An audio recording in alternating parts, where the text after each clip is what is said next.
తాకట్టులో ఉన్న బంగారాన్ని విడిపించి ఆ రోజున్న మార్కెట్ ధర కట్టి మిగిలిన డబ్బును మీకు అందిస్తుంది కొమ్మూరి గోల్డ్.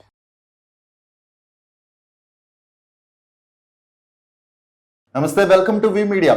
ఇప్పుడే అందిన బ్రేకింగ్ న్యూస్ ఒకటి చూస్తున్నాం. వైజాగ్ స్టీల్ ప్లాంట్ లో ఘోరమైన అగ్ని ప్రమాదం సంభవించింది. ఈ ప్రమాదంలో దాదాపు 8 మంది కార్మికులు మృతి చెందినట్లుగా తెలుస్తుంది.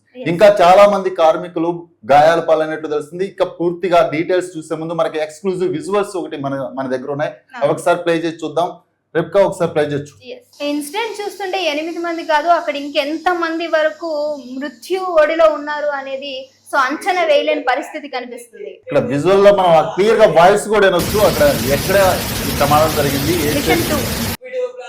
అసలు అక్కడ ఉన్న కార్మికులు ఎంత మంది అనేది కూడా గుర్తించలేని పరిస్థితి. ఒకవేళ వారి మరణ సంఖ్య గమనించినప్పటికీ వాళ్ళ యొక్క ముఖ చిత్రాలు కూడా గుర్తుపట్టలేని పరిస్థితిలో ఉన్నట్టు తెలుస్తుంది. చూస్తున్నాగా విజువల్స్ లో చెప్పినట్లు ప్లాంట్ 2 లో ఇది జరిగిందంట. SMS ప్లాంట్ 2 అంటారు, అంటే స్టీల్ మెల్టింగ్ స్టేషన్ 2 అంటారు. ఈ ప్లాంట్ లోనే ఇప్పుడు ఈ ప్రమాదం సంభవించింది.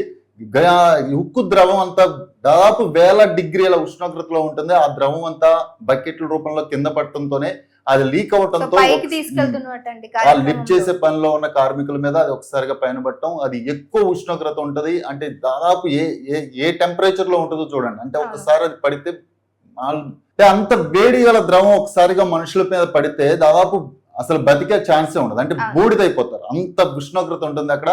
ఇప్పుడు ఈ ప్రమాదం అక్కడ జరిగింది. దానితో పాటు ఆ ద్రవం లిక్విడ్ కింద పడటంతో అది మొత్తం ఫ్యాక్టరీ, ఆ ప్లాంట్ మొత్తం విస్తరింపజేసాం. సో ఈ ప్రమాదం చూస్తుంటే విజువల్స్ లో చూస్తాం, అది పెద్దగానే ఉంది. ఆల్రెడీ అగ్నిమాపక సిబ్బంది అందులోకి వచ్చారు. రెస్క్యూ టీం కూడా ప్రస్తుతం అక్కడ ఉన్న వారిని రక్షించే పనిలో ఉన్నారు. మంటలార్పే పరిస్థితి కూడా కనిపిస్తుంది. కానీ ఇప్పుడున్న ప్రమాదం అయితే 8 మంది కార్మికులు మృతి చెందారు. ఇంకా చాలా మంది అంచనా వేయలేని పరిస్థితి ఉంది. సో వైజాగ్ లో స్టీల్ ప్లాంట్ యొక్క ప్రాముఖ్యత అందరికీ తెలిసిందే. సో అదొక పెద్ద స్టీల్ ప్లాంట్ గా గుర్తిస్తూ ఉంటారు. సో అక్కడ కొన్ని వేల మంది కార్మికులు అయితే పనిచేస్తూ ఉంటారు. సో అలాంటి పని చేసే క్రమంలో ఇలాంటి దారుణమైనటువంటి సంఘటనలు, నిజంగా ఈ అగ్ని ప్రమాదం అనేది తీరని లోటు చేకూర్చిందని చెప్పొచ్చు. సో మీరు ఒకసారి విజువల్స్ చూసుకోవచ్చు. ఎక్కడ కూడా కనుచూపు మేరను కూడా అసలు ఏ మనిషి యొక్క ఆచూకి కూడా అక్కడ కనిపించట్లేదు. ఆల్రెడీ ఫైర్ ఇంజిన్స్ అక్కడికి వచ్చినాయి, ప్రమాదాన్ని కంట్రోల్ చేయడానికి ట్రై చేస్తున్నారు. అలాగే రెస్క్యూ టీమ్స్ కూడా వచ్చారు. లోపల ఉన్న కార్మికులను చాలా వరకు సురక్షితంగా బయటికి తీసుకొచ్చే ప్రయత్నం చేయబోతున్నారు. అగ్ని ప్రమాద తీవ్రత భారీగా ఉంది కాబట్టి దాదాపు అందులోకి వెళ్ళి తీసుకొచ్చే పరిస్థితి కూడా లేదు. ఏదైనా సాధారణ భవనాలు మంటలు అయితే ఓకే, కానీ స్టీల్ ప్లాంట్ లో ఎంత టెంపరేచర్ ఉంటుంది అంటే మనం చూస్తుంటాం. ఒక ఐరన్ ఎలా అయితే మరుగుతుంటుందో, రాడ్ ఎలా ఉంటాయి, అంత ఉష్ణోగ్రతలు ఎక్కువ ఉంటాయి.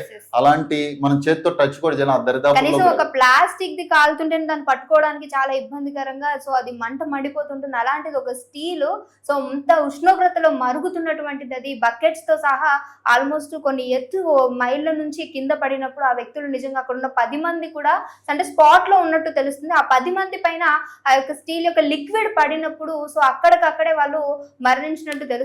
కానీ ఇంకా ఎంత మంది ఆ స్పాట్ లో ఉన్నారన్న విషయం అయితే తెలియట్లేదు. సో కౌంటింగ్ మేరకు చూసుకుంటే ఇప్పటి వరకు అయితే 8 మంది మరణించినట్టు తెలుస్తుంది. సో స్వామి గారు, సో ఈ స్టీల్ ప్లాంట్ యొక్క ప్రాముఖ్యత నిజంగా అందరికీ తెలిసింది. సో అక్కడ కొన్ని వందల మంది కార్మికులు పనిచేస్తుంటారు. సో ఇప్పుడు ఆ యొక్క స్టీల్ ప్లాంట్ 2 లో ఎంత మంది ఉండొచ్చు అంటారు? సో ఈ మరణ సంఖ్య ఎంత రేటు వరకు వెళ్ళే అవకాశం ఉందంటారు?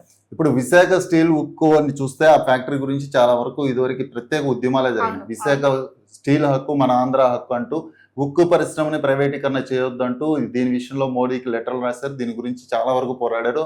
అందులో ఉన్న కార్మికులు కూడా మొన్నటి వరకు విశాఖను ప్రైవేటీకరణ చేయొద్దంటూ చాలా పోరాడారు. సో ఇలాంటి విశాఖ ఆంధ్రాకే పెద్ద ల్యాండ్ మార్క్ లాంటి విశాఖ స్టీల్ ఫ్యాక్టరీలో ఇలాంటి ప్రమాదాలు గతంలో ఒకసారి జరిగినాయి, 2021 ఆ టైంలో అనుకుంటా. అలాంటి ఒక ప్రమాదం, కానీ అప్పటికంటే కూడా ఈ రోజు జరిగింది చాలా పెద్ద ప్రమాదం. అంటే కనుచూపు మేరకి నిజంగా అసలు ఎవరు కూడా కనిపించినంత దారుణంగా పొగతో కమ్మేసుకుని ఉంది. సో ఏదైనా ఒక యాక్సిడెంట్ జరిగితేనే ఫైర్ యాక్సిడెంట్, నిజంగా అసలు మనకు ఆ చుట్టుపక్కల ఏవి కూడా కనిపించవు. అలాంటిది ఇంత పెద్ద స్టీల్ ప్లాంట్ లో సో ఆ లిక్విడ్ పడటం ద్వారా మొత్తం కూడా దగ్నం అయిపోయిన పరిస్థితి కనిపిస్తుంది. నిజంగా సో అక్కడ ఉన్న వ్యక్తులు ఆ యొక్క సిచ్యువేషన్ ని హ్యాండిల్ చేయడానికి కూడా కష్టంగా ఉంది.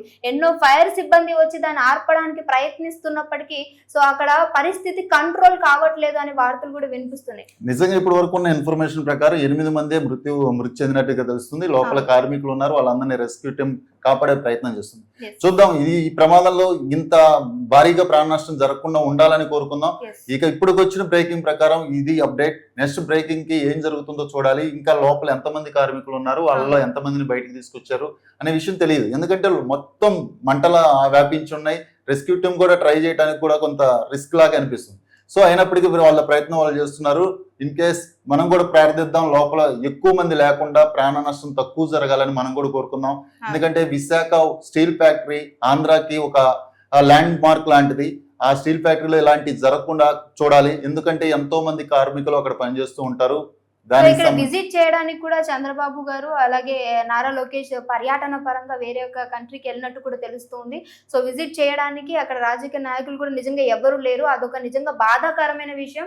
సో ఎందుకనంటే ఆల్మోస్ట్ 8 మంది వరకు నారా లోకేష్ గారు ఒక్కళ్ళే బయట ఉన్నారు, చంద్రబాబు గారు ఇక్కడే ఉన్నారు. అలాగే జగన్ ఇలా అంటే విశాఖ స్టీల్ గురించి అందరికీ ఒక బాండింగ్ ఉంది. సో దాదాపు అందరూ అందుబాటులో ఉన్న ప్రతి నాయకులు స్పందిస్తారు. దీనికి సంబంధించి నాకు తెలిసి అక్కడ లోకల్ ఎమ్మెల్యేలు గానీ లేదా లోకల్ నాయకులు గానీ ప్రయాణించుంటారు. స్వామి గారు ఎంత దారుణం అంటే నిజంగా కార్మికులకు ఒక ఉపాధి కలిగించినటువంటి ఈ స్టీల్ ప్లాంట్ ఈ రోజు ఎంతో మంది ప్రాణాలు పోతున్నాయి అని అంటే నిజంగా ఇది అసలు ఎవరు తీసుకోలేని పరిస్థితి. ఎందుకంటే సో కనీసం వాళ్ళ బాడీస్ కూడా గుర్తుపట్టే విధంగా లేదు అని అంటే ఆ ఫ్యామిలీ మెంబర్స్ నిజంగా తీరని లోటు అని చెప్పచ్చు. నిజంగా ఉదయం పనిలోకి వచ్చిన కార్మికులు సాయంత్రం ఇంటికి వెళ్ళిపోతారు. ఇంకెంత కొద్దిసేపట్లో ఇంటికి వెళ్తారని ఇంట్లో కుటుంబ సభ్యులు కూడా ఎదురు చూస్తూ ఉంటారు. కానీ ఇంతలోనే ఇంత ఘోరమైన ప్రమాదం సంభవించడం నిజంగా బాధాకరం. ఇలా ఈ కార్మికుల మృతితో కుటుంబ సభ్యులు ఎంత రోధిస్తుంటారో అందరికీ తెలిసింది. జనరల్ గా ఇలాంటి సందర్భాలు జరగకూడదు. కానీ ఈ అగ్ని ప్రమాదం ఇంత మించి మృతులు గానీ లేదా కార్మికులు గానీ గాయపడకుండా ఉంటే బెటర్ అని ప్రార్థిద్దాం. నిజంగా ఇప్పుడుకున్న బ్రేకింగ్ ప్రకారం ఇది అప్డేట్. నెక్స్ట్ ఇంకెంతమంది గాయపడ్డారు లేదా ప్రమాదం రెస్క్యూ టీం దాదాపు ప్రమాదాన్ని కంట్రోల్ చేసిందా లేదా అనే విషయం మరి స్వామి గారు లాడర్ నుంచి లిక్విడ్ పడటం వల్లనే ఈ యొక్క ప్రమాదం జరిగినట్టు తెలుస్తుంది. అంటే ముందుగానే లాడర్ మరి చెక్ చేయకుండా ఉండుంటారా? లేదు, అన్ని రెగ్యులర్ గా చెకింగ్ లోనే ఉంటాయి. కానీ మిస్టేక్ ప్రమాదం జరగడానికి ఏది మనం అనుకోని జరగదు. ప్రమాదం మీన్స్ అన్ఎక్స్పెక్టెడ్ గా జరిగేది. అన్ని ప్రీ ప్లాన్డ్ గా ఉన్నప్పటికీ కూడా అది SMS2 అంటే స్టీల్ మెల్టింగ్ స్టేషన్ అంటారు. అంటే అక్కడ ఎన్ని డిగ్రీల ఉష్ణోగ్రత దగ్గర అక్కడ స్టీల్ మెల్ట్ అవుతుంటది. అంటే అక్కడ అంత టెంపరేచర్ లో ఆ స్టీల్ ని మరగబెడుతుంటారు. ఆ ద్రవం అంటే ఆ లిక్విడ్ డైరెక్ట్ కింద పడిందంటే జనరల్ గా మనం వేడి నీళ్ళు పట్టుకోవడానికి భయపడతాం. అలాంటిది అన్ని డిగ్రీల సెంటిగ్రేడ్ దగ్గర ఉన్న ఉష్ణోగ్రతలో ఉన్న టెంపరేచర్ లో ఉన్న లిక్విడ్ పైన పడ్డప్పుడు ఆటోమేటిక్ గా అది ఓన్లీ ఒక లిక్విడ్ అంటే వేడిగా ఉంటదే కాదు, అది ఎర్రగా మండుతుంటది. అది పైన పడ్డప్పుడు ఆటోమేటిక్ గా మనుషులు మన చర్మం ఒలిచిపోయేంత కాదు, కానీ ఇంకా ఎక్కువ ప్రమాదం ఇప్పుడు ప్రమాదానికి కారణమే ఆ లిక్విడ్.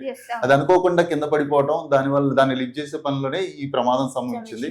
ఇది కూడా అన్ఎక్స్పెక్టెడ్ గా కార్మికులు కూడా ఎవరు ఊహించుంటారు. మనం విజులో చూస్తున్నాం, బయట ఒక ఆయన అది ఒకసారిగా మంటలు రావడంతో ఆయన దిగ్భ్రాంతి, ఆయన షాక్ లో వెళ్ళారు. లోపల ఏం జరుగుతుందో తెలియదు, ఎంతమంది ఉన్నారో తెలియదు, నిజంగా అందరూ భయపడే పరిస్థితి అక్కడ సంభవించింది. ఎందుకంటే మంటలతోటి పొగతోటి కనీసం అక్కడ ఎవరు హెల్ప్ చేసే పరిస్థితిలో కూడా లేనట్టు. లక్ ఏంటంటే ఇక్కడ స్టీల్ ఫ్యాక్టరీకి కొంత రెస్క్యూ టీం ఆల్రెడీ అందుబాటులో ఉంటుంది. అది ఇంకో చోట నుంచి రావటం లేదా ఫైర్ స్టేషన్ ఇంకెక్కడి నుంచో ముగిసాయి కాబట్టి ఒకదాని నుంచి వ్యాపించకుండా మంటలు అనేది జాగ్రత్త పడే అవకాశం ఉంది. కానీ నిజంగానే అక్కడ ఇంకా ఎంత మంది వరకు మరణ సంఖ్య వస్తుంది అనేది భయంతోనే ఉన్నట్టు తెలుస్తుంది కుటుంబ సభ్యులు అందరూ కూడా. ఎందుకంటే ఆల్రెడీ 8 మంది, వాళ్ళ ఆచూకీ ఏంటి, సో వాళ్ళ డీటెయిల్స్ ఏంటి అని కనుక్కోవడానికి కూడా టైం పట్టే పరిస్థితి అయితే అక్కడ ఎంతవరకు కనిపిస్తున్నట్టు తెలుస్తుంది. దీనికి ఇది ఇప్పుడు ఉన్న అప్డేట్. నెక్స్ట్ ఇంకో అప్డేట్ తో మళ్ళీ కలుద్దాం. విశాఖ ఫైర్ యాక్సిడెంట్ కి సంబంధించి స్టీల్ ఫ్యాక్టరీ ఫైర్ యాక్సిడెంట్ కి సంబంధించిన అప్డేట్స్ మళ్ళీ అప్పటికప్పుడు అందిస్తుంటాం.